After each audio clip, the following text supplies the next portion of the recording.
Well, hello, Blues fans. Grooves Blues Reviews here, and what a great series, seven-game series between the St. Louis Blues and the Dallas Stars, and the St. Louis Blues come out victorious in Game 7, double overtime with the game winner by hometown hero Patrick Maroon, the big rig. Boy, what an exciting finish to this series, and no surprise that it went 7 games. But just wanted to kind of summarize, break down a little bit to what exactly went on in this series. Just looking at the numbers, I want to start with goaltending because goaltending was a big thing that was brought up in this series. Binnington being his first Stanley Cup playoffs run, excuse me, and for Ben Bishop, he's a candidate for the Vezina Trophy, and I think after Game 7 really showed why he is. But if you look at the end of this series, so for the Stars, Ben Bishop had 230 shots against him, 212 saves for a 92% save percentage. He allowed 18 goals. For the Blues, Bennington had 205 shots, 189 saves. He also had a 92% save percentage, and he had 16 goals allowed. So pretty much just dead on even right there, as you can see, as far as the Stars and Blues with the goaltending. And that's really just goes to something to show you how Bennington, it was matching in this series with Bishop toe to toe. And both goalies were great in this series. It's just in that last game, Bishop had more rubber at him, and therefore got the nod as definitely the better goalie in that game.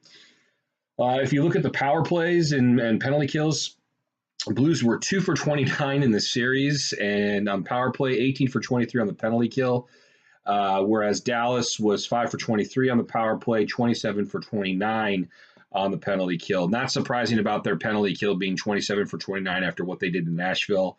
Power play being 5 for 23. I mean, they definitely have a lot of talent, but the Blues do too. And that power play still atrocious and something that hopefully they can get going in the next round. I don't believe special teams will win you a series, but special teams can be key in winning you a game to then get to an elimination game. But you still got to win that elimination game to win the series. And so the Blues really need to address the power play issue going on. But their penalty kill is definitely, I would put it still as respectable, and would just keep doing what they're doing. But as far as their power play goes, they definitely need some work. When you look at the games here, many of them are close. I mean, game 1, 3-2. Game 2 was 4-2. Game 3, of course, 4-3. Pat Maroon with that late goal to win it, and the Dallas and St. Louis, of course, exchanged goals back and forth in that game. Game 4, 4-2 Dallas. Then back in Game 5 in St. Louis, 2-1 Dallas. Game 6, 4-1 St. Louis. That was the one that had the biggest differential in goals scored. The Blues winning by 3, and of course in that game was the controversial call on Ben Bishop.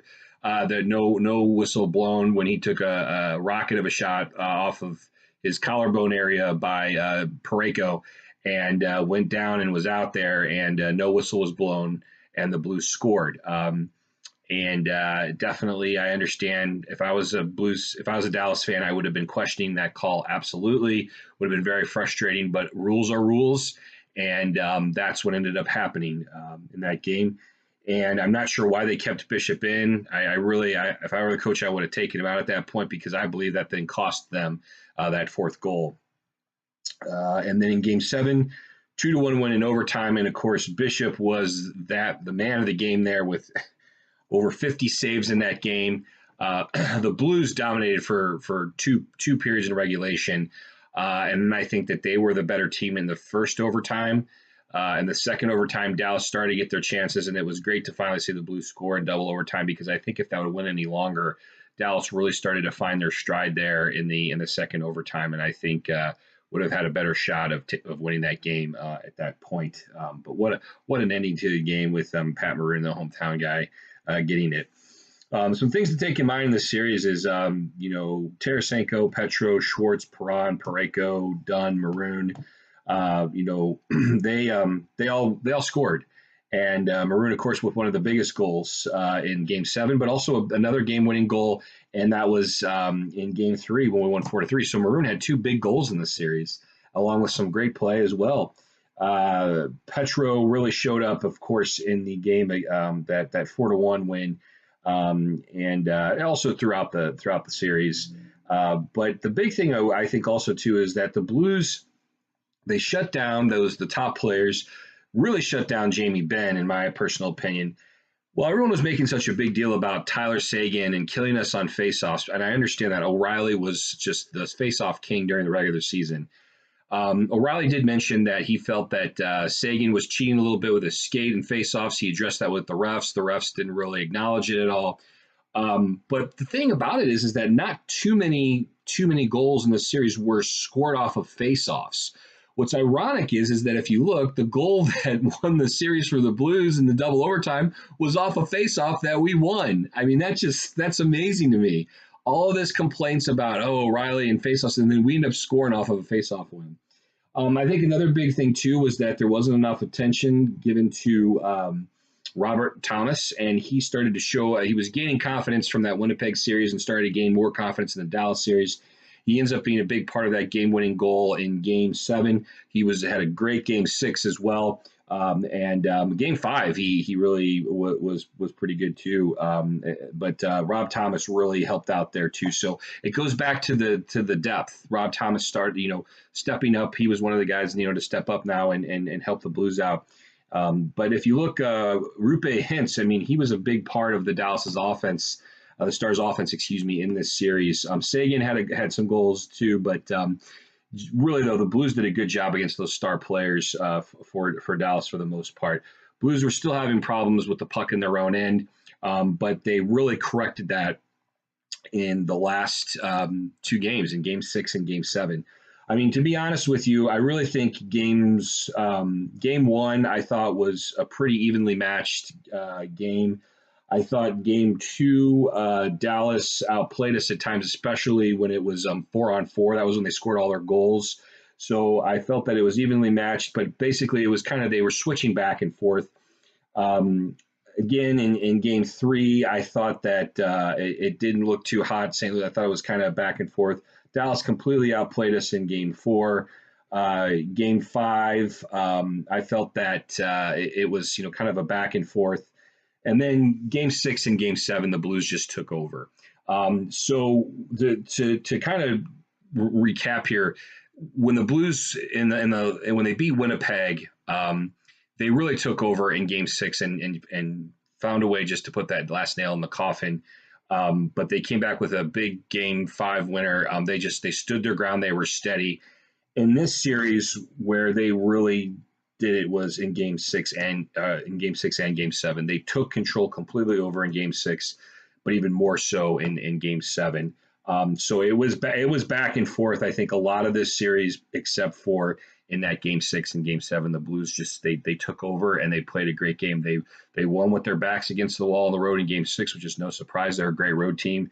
And then in Game 7, they took it to Dallas. And if it wasn't for Ben Bishop, that game would have been way over early on in the game. In fact, who knows what that score would have been if it wasn't for Bishop. But Dallas has a very good team, and I definitely was not surprised that it went 7 games. But it went, part of the reason it went 7 games was because the Blues ended up forcing it with a great Game 6. And then in 7, they just took over. But when it got to overtime, it's truly anyone's game. And it would have been a shame if the Blues would have lost, not just because I'm a Blues fan, but because of how well we played and how much rubber we threw at Bishop. And just we outplayed Dallas so much. But all it takes is one bad bounce in overtime. And Binnington came up with some key saves as well in that game and stood, had his concentration, stood his ground. But wow, what a series. But overall, I mean, the Blues, it was back and forth, and then the Blues just took over in Game 6 to force a Game 7, and then Game 7 came up big. And that's what this team is about. This team, when its back's against the wall, it answers the bell. And it's been amazing to see. They hang in there when it's back and forth. And they're a great road team. They were a great road team in the second half of the season, and they're a great road team in the playoffs here. It was a great series, but really just doing a great job against their star players, getting scoring with the depth that they have, and decent penalty killing.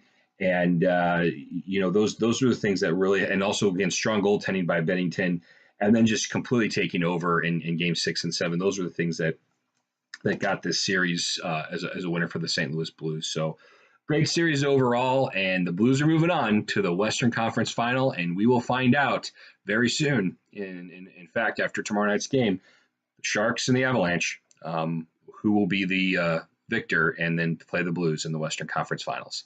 So enjoy all this right now, Blues fans, and get ready for either the Sharks or the Avalanche next. Have a great night, Blues fans.